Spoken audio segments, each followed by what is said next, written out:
ये 15वां पद है धनानंद की कविता का, काव्य का। यहाँ फिर वही बात आती है कि जो व्यक्ति एक बार अपने प्रेमी से प्रेम करता है, उसके हृदय में वही प्रेम समा जाता है, फिर वह निकलने का नाम नहीं लेता है। और यहाँ भी कुछ शिकायत भरे लहजे में प्रेमी प्रेमिका बात करते हैं। प्रेम का सुजान के प्रति मुग्ध हो जाने के कारण उस क्षण का घनानंद अपनी प्रेमिका से जब मिले थे, जो आनंदपूर्ण क्षण था, उसको याद करते हुए फिर कहते हैं कि हे सुजान, ये क्या हो गया। देखिए, कहते हैं, अरे रावरे रूप किरीते अनुपू नयो नयो लागत ज्यो ज्यो निहारिये। अरे रावरे रूप किरीते अनुपू नयो नयो लागत ज्यो ज्यो निहारिये। त्यों इन आँखें ने बाने अनोखी अगाने कहीं नहीं आने तिहारिये।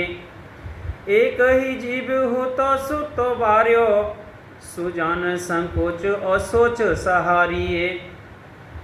हर एक ही जीव हो तो सुतो बार्यो सुजान संकोच और सोच सहारिये। हरे रोकी रहे न दहे घन आनंद बावरी जी के हाथन हारिये। हरे रोकी रहे न दहे घन आनंद बावरी जी के हाथन हारिये। घनानंद कहते हैं कि हे सुजान, तुम एक बात बताओ, तुम्हारे रूप सौंदर्य की कुछ ऐसी विशेषता रही कि जब जब मैंने उसे देखा तब नया देखा। अर्थात आपका जो सौंदर्य और रूप है वो ऐसा नहीं है कि उसको एक बार देख करके शांत बैठा जा सके।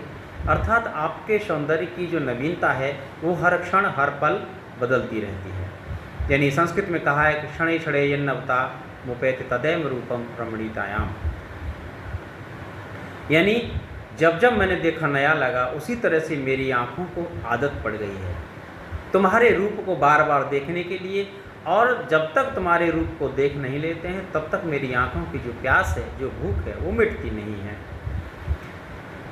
हाँ, भूख नहीं मिटती नहीं है, यह तो मैं तुम्हारी सौगंध खाकर कह सकता हूँ। व्यक्ति जब परवश हो जाता है तो तरह तरह का विश्वास दिलाता है कि मैं तुम्हारी सौगंध खा रहा हूँ कि मैं जो बोल रहा हूँ वो सच बोल रहा हूँ।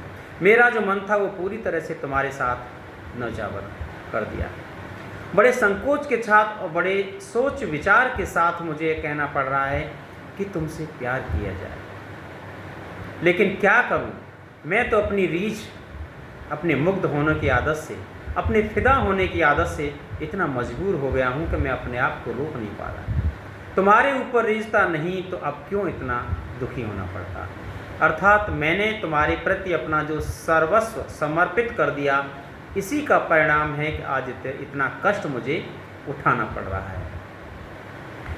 अपने रीझने की, मुग्धता की, प्रेम की, आतुरता की, बेचैनी की, लगाव की, वियोग जनित वेदना के लिए उत्तरदायी मानते हैं। तभी तो वो कहते हैं कि हे पगली, रीझ ही तो थी।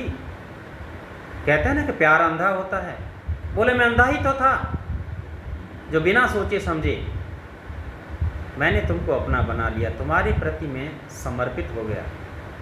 वही चीज़ आज मुझे पल पल जलाती है। अर्थात वो मुग्धता का क्षण न आया होता तो आज मुझे वियोग न देखना पड़ता। कहा जाता है कि संसार में एक पक्षी कोई चीज़ नहीं होती है, जहाँ संयोग होता है वहीं वियोग होता है, जहाँ कभी वियोग होता है वहाँ कभी संयोग भी हो सकता है। यानी ये प्रकृति का नियम है। जैसे आपने देखा होगा कि सूर की गोपियों को आप देखें तो वहाँ भी वो कहती हैं कि ऊधो मन भये 10-20 एक हुतो सो गयो श्याम सम को आराध है ईश।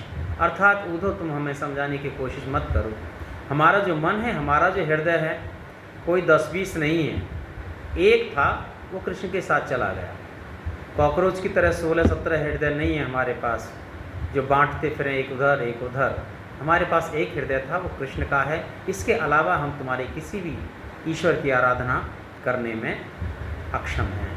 हम उसी के अलावा और किसी को नहीं चाहते। ठीक है, उसी प्रकार घनानंद कहते हैं कि मैंने काश सुजान तुमसे इतना प्रेम न किया होता तो ये दुख मुझे देखना न पड़ता। व्यक्ति जब अत्यधिक सुख की तलाश करता है तो मान के चलिए कि हम दुखों को निमंत्रण दे देते हैं। सुख और दुख में समरसता का भाव ही व्यक्ति के जीवन को सफल और सुखद बनाता है। धन्यवाद। बने रहिए चैनल पर, फिर मुलाकात होगी एक अगली वीडियो के साथ।